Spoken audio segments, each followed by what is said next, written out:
bofongola miso mutu mokote aya kokosa bino. Tshilombo Zoba Tshisekedi Tintuntu Angwalima Perroquet abandi koya kwaya kokosa bino aya kolalisa bino pongi na makambo ya revision ya ko changer constitution oyo ba taliban ba bolole ba inconscient oyo baliaka bambwa na magoroto oyo bambebu na bango koma lokola masoko ya dendo oyo bakendaka koganga IDPS viva mukwa ntombolo na se ya nzete na 10e mairie na limete na kati na siège na bango oyo bayaki na kombo ya lukuta le peuple d'abord. Mes chers compatriotes, Tshilombo Zoba azali koya pona tina ayebisa bino ke constitution wana esalema na ba étranger na bapaya. Mais azali kobosa na teke constitution wana bokonzi oyo ya vandi na yango oyo ya signaki na kati ya ba corps politique compromis politique en africaine oyo ba noma ye na nanga ba proclama ye na 3h du matin. Azali kobosa na ke constitution wana oyo ye moka lobaka ke likambo ya Congo ezali ko changer constitution te ezande kopesa ba congolais musala kotonga bekol kotonga bopito kotonga banzela e kopesa ekonomi ya mboka tokondima te Joseph Kabila Kanambe oyo ya FCC aya ko changer constitution. Bandeko nazali kobenga bino bobima na kati ya distraction na makambo ya constitution. Tshilombo Zoba Tshisekedi Angwalima Perroquet Tintuntu asila ko modifier constitution yango mona zali koloba ke akoyelela bino commission nationale ya révision ya constitution na 2025 eza lokuta asa milengelaki asa preparaki déjà imprimer constitution oyo ya sa koluka ayiba bokonzi na bino peuple pona tinete abenga na bino na urne bokenda kalisu ko voter te ye akotia ba député na ba sénateur nationaux oyo ya anoma na kati ya ba machine à voter oyo apesaki ba sénateur na ba député oyo ya union salite oyo ya ba miyibi oyo bazalaki na ba machine à voter na bandako na bango bino nyonso bomonaki ebimaki nyonso na poisa bomonaki yango azoluka benga na bino peuple bofota kalisu na vi na bino te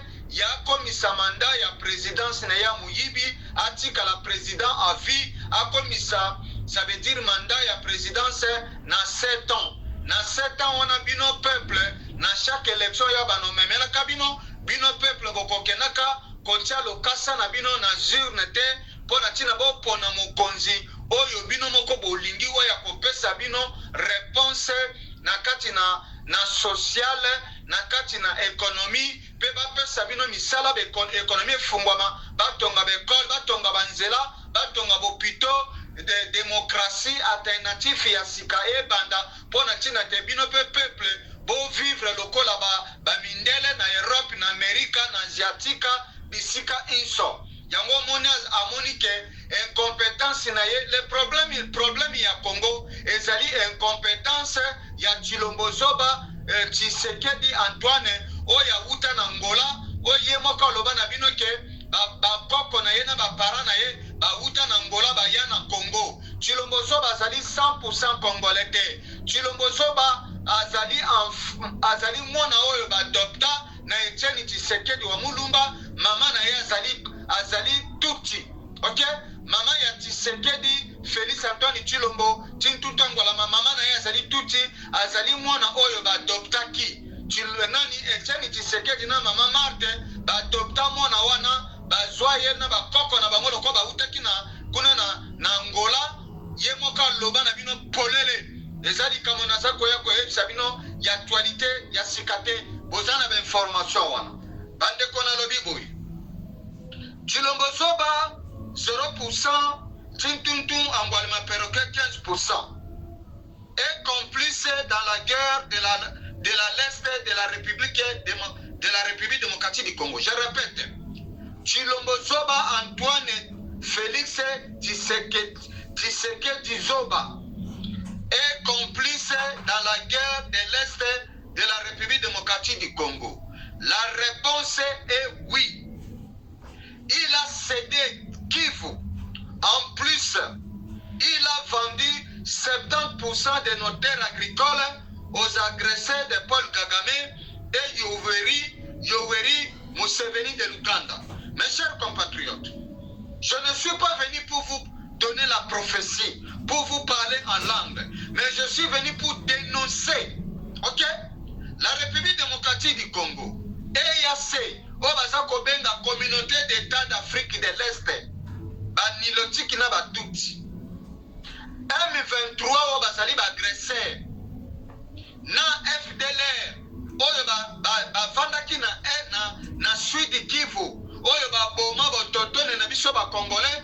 Musala ya FDLR bayaki mpona basilisa bototone oyo ya biso ya Congo na este ya mboka wana na kote ya leste, babukavu baili ya Ijwe, bamanyema, babukavu, bakote wana nyonso wana na baminembwe baboma baototoni congolaise, bayena population na bango bauti na basudan, bayemenien, baitirayen, Ethiopie, Sudan, Uganda, bamboka wana nyonso basomali nde bayena population wana batiatia bango na 115 territoire, 14 localité oyo bango bazali kontrole babotoli biso babengana FARDC na état de siège, ok. Musala oyo FDLR oyo ezali milice privé ya armée rwandaise ya Paul Kagame nde bango wana basilisa koboma bototoni congolaise kote Sud Kivu. Yango omoni bandeko tofungola miso, ADF na Kodeko na Ngomino, ADF Nalu na Kodeko na Ngomino, yango nde ezali milice privé ya armée ya IPDF ya Yoweri Museveni de l'Ouganda, ok. Chilombo Zoba akodenonsaka kombo ya Museveni ya Uganda alobateki ya azali agresseur, ok. Bunagana botala na carte géographique, Bunagana ezali na kati ya ekangami na Uganda. Bunagana ezali contrôlé na maboko ya armée ya Uganda, batu babotola Bunagana wana, ok. Bunagana ezali na maboko ya Museveni de l'Uganda, ye mutabotola biso Bunagana wana, Bunagana plutôt. Mes chers compatriotes, Paul Kagame na Museveni na EAC na baterroriste ya M23 bazali contrôler plus de 115 territoires, 4 localités ya mboka na biso République démocratique du Congo, na est ya mboka pe na Ituri, na Nord Kivu pe na Sud Kivu. Chilombo Zoba 0% asuki wana te, azui 70% ya baterre agricole ya mboka na biso République démocratique du Congo, acede yango na banilotiki na batuti na Banyarwanda. C'est triste réalité virtuelle. À qui la faute? Mes chers compatriotes, il ne faut pas allumer un feu que l'on ne peut pas éteindre. Chilombo Zoba 0%, il a allumé le feu dans le pays, République démocratique du Congo, pour exercer un pouvoir usurpé, pouvoir sans pouvoir. Il ne contrôle rien, il ne dirige rien, il est illégitime. Maintenant, il commence à chercher son peuple pour qu'il éteigne le feu à sa place. Politicien mon côté aya kobomela ye moto oyo ya perisi na mboka asa teka kimboka azo luka ya pa a modifier asa la révision ya constitution lokola sa balikaniza kimboka alinga changer pour article éternellement na kati ya bokonjwana a modifier mandat comme na 7 ans pour ya régner article éternel ekolekana te pe ekolekana te. C'est déjà trop tard. Le pays est déjà balkanisé par sa bénédiction. Minembwe est devenu un État dans un État par sa bénédiction depuis le 28 septembre 2020. Félix Antoine Chilombo Zoba 0% Tshisekedi Antoine Chintuntu Angwalima Perroquet. 0% méritait la prison ferme sous haute tension, sous haute surveillance. Certains traîtres collabos usurpateurs, pantins idiots, sa place est à la prison psychiatrique. La psychiatrique est une spécialité médicale traitant de la maladie mentale. C'est un fou. Peuple congolais. C'est de la haute trahison dont Félix Antoine Tshilombo Zoba, Tshisekedi Antoine, Tintuntu Angwalima Perroquet 0% est responsable. C'est un crime qui consiste à une extrême déloyauté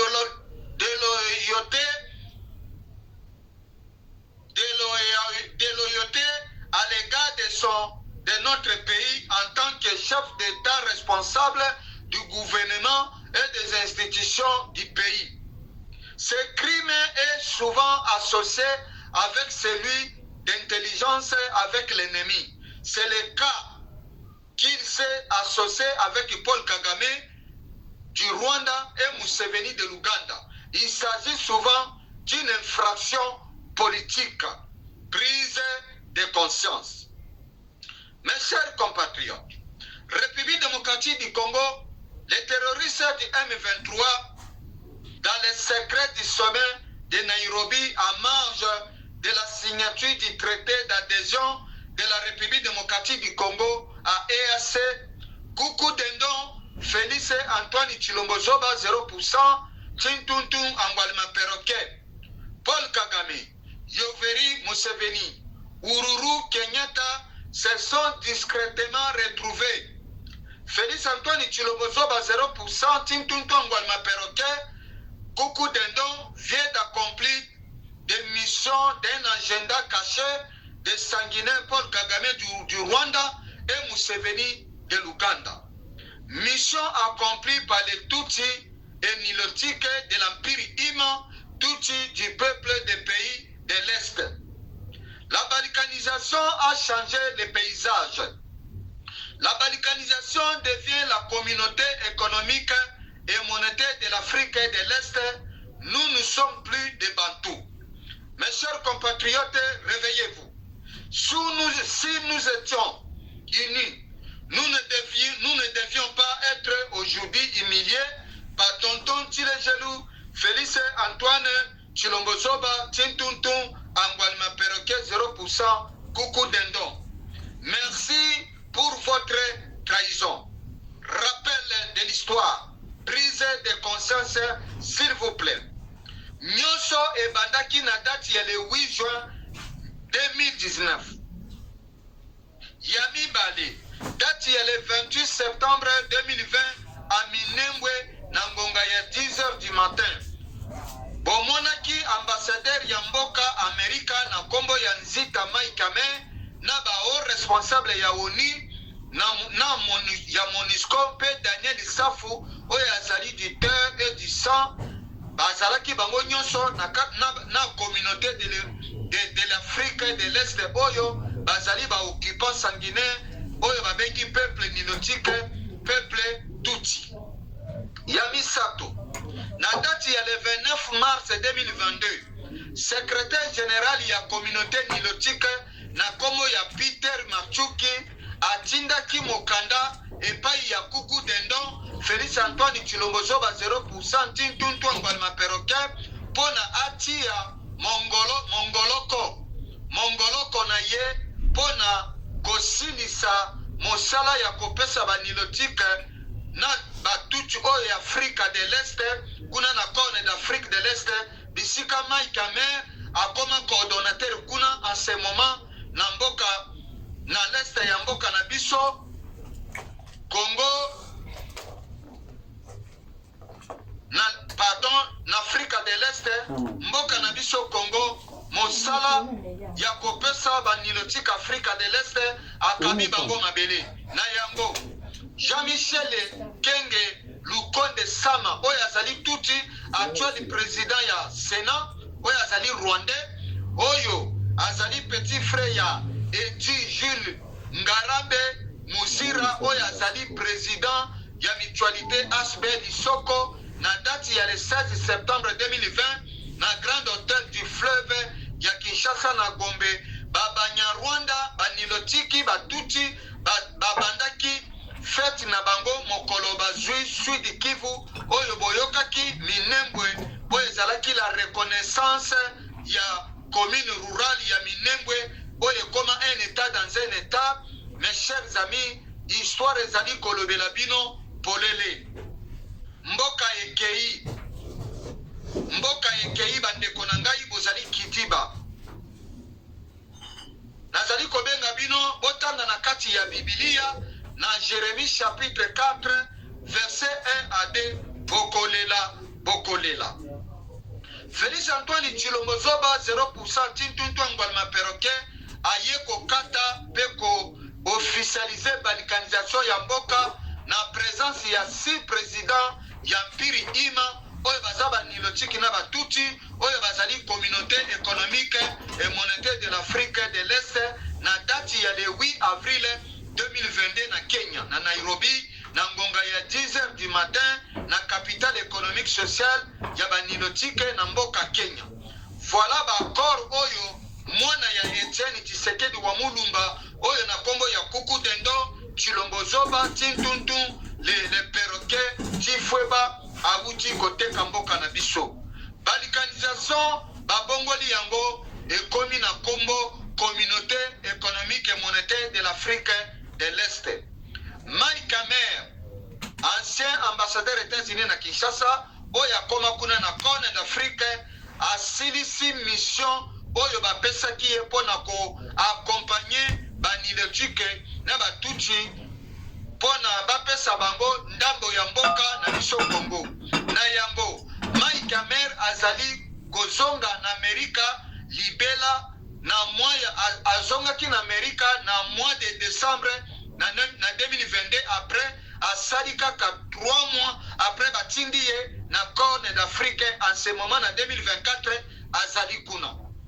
Pasi ya peuple congolais, pasi ya peuple ya Congo, Kinshasa, ezali nde ba américain na ba anglais, pena IDPS, oyo bazali ba idiot, ba malhonnête, ba corrompu, ba incompétent, ba tribaliste.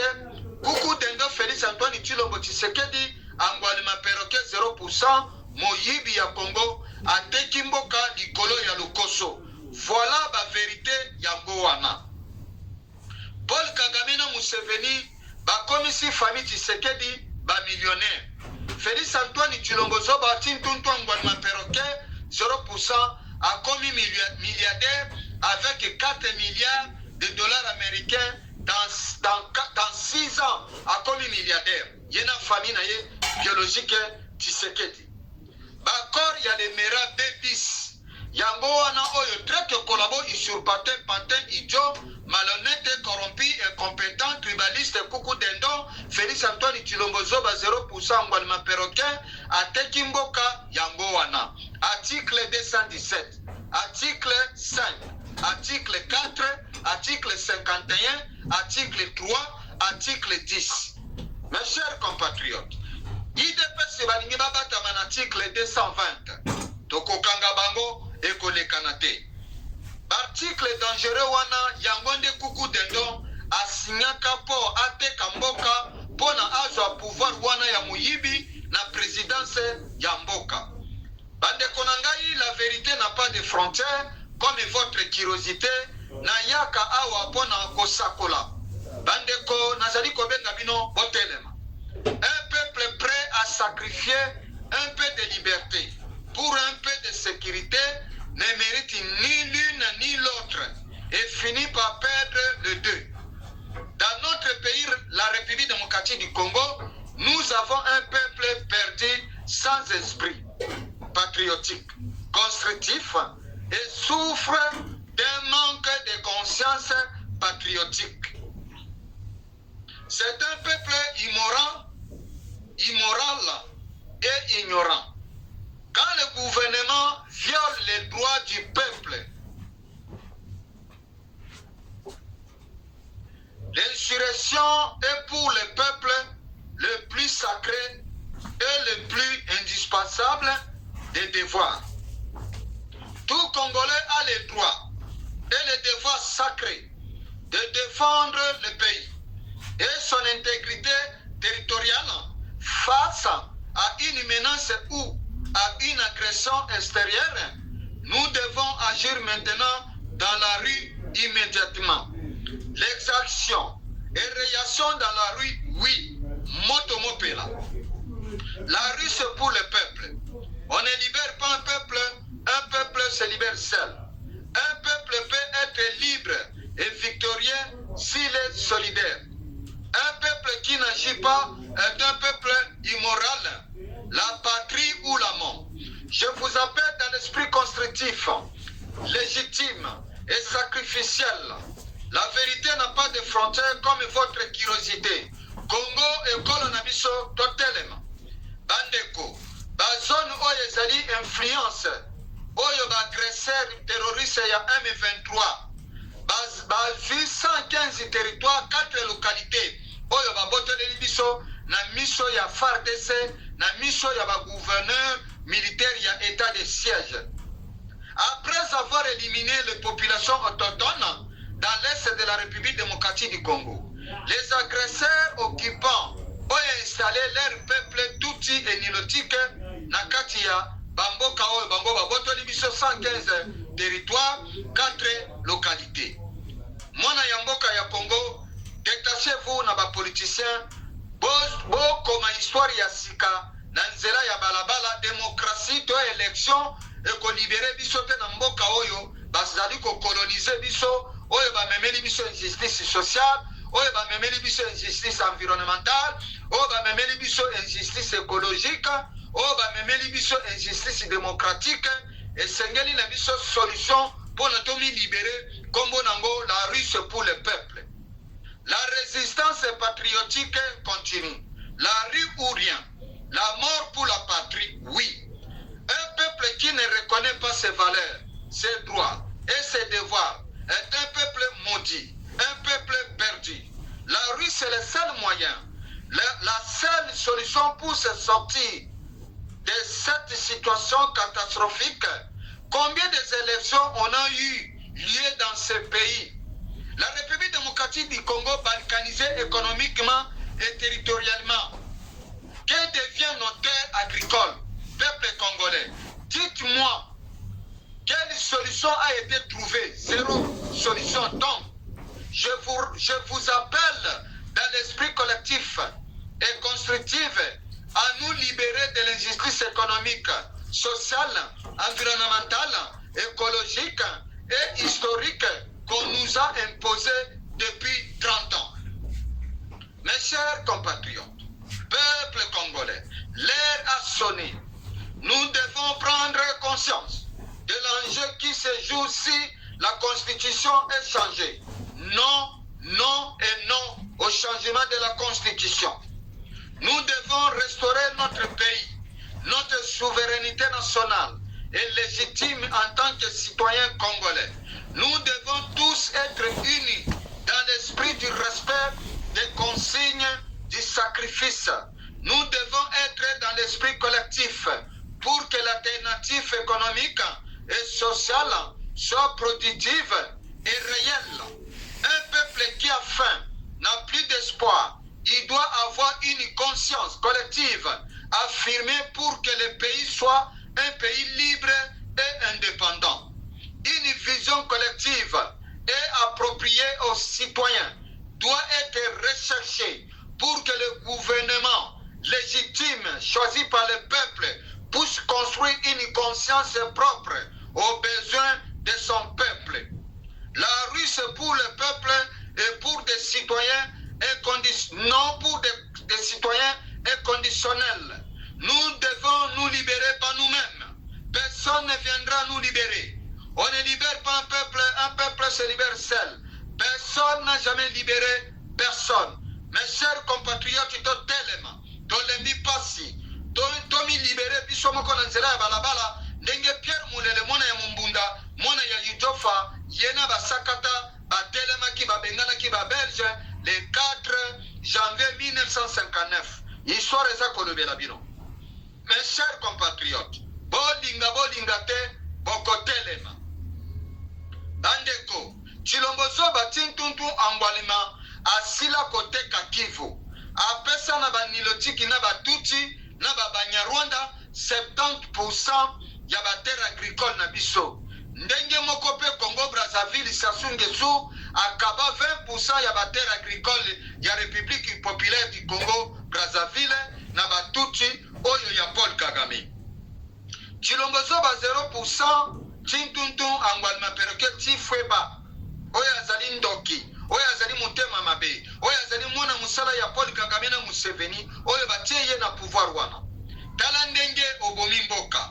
Chilombo Zoba 0% wapi mbongo oyo detuna na kati ya mboka bambongo wana yango nde constitution mutepekisa kiyo pona otonga mboka pendant 6 ans pona compétence na yo ekolekana te tokokanga yo.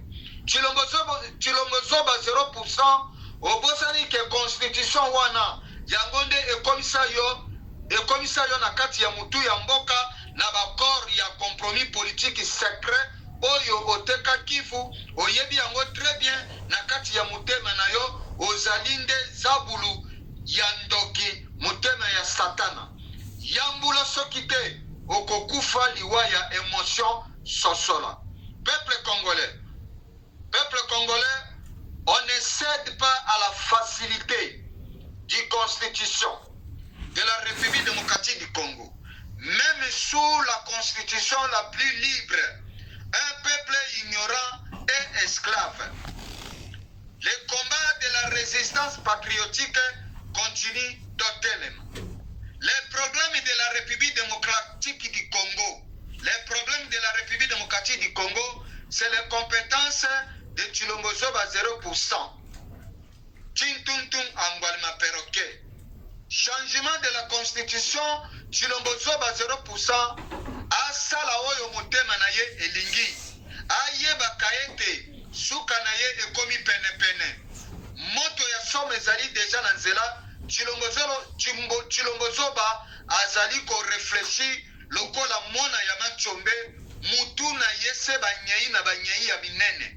Peuple congolais, je vous appelle à la conscience patriotique. La rue ou rien, la patrie ou la mort. Union patriotique pour la résistance par les peuples congolais. UPPRP. Je vous invite à vous solidariser.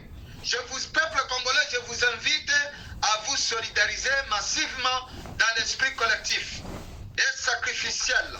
J'en appelle à la solidarité et à la conscience patriotique. Personne n'a jamais libéré personne. Totalement. Moto mopela, bolinga te, bokotelema. La rue c'est pour le peuple conscient. On ne libère pas un peuple se libère seul. Mes chers compatriotes, bon rappel. Nyakero Nkana, Louise et Denise. Asila kolobela biso baimbo kake Rwanda asila kobotola este ya mboka na biso Congo. Bozali kozela nini pona botelema. Chilombo Zoba 0%, tintuntu angwalima perroquet asila kolobela biso polele ke botika kobunda pona biteni ya mabele ya mboka na yango EAC yango nde ekokoma nde ekolo na bino oyo ezali trahison to bokobenga yango pesa munu passage. Chilombo Zoba 0% ateka mboka na banilotiki na batuti na Banyarwanda bayimboka bozali kolala ponge ya molai botelema. Chilombo Zoba 0% akabi na EAC na Rwanda na Uganda 70% ya terre agricole ya mboka na biso. Peuple congolais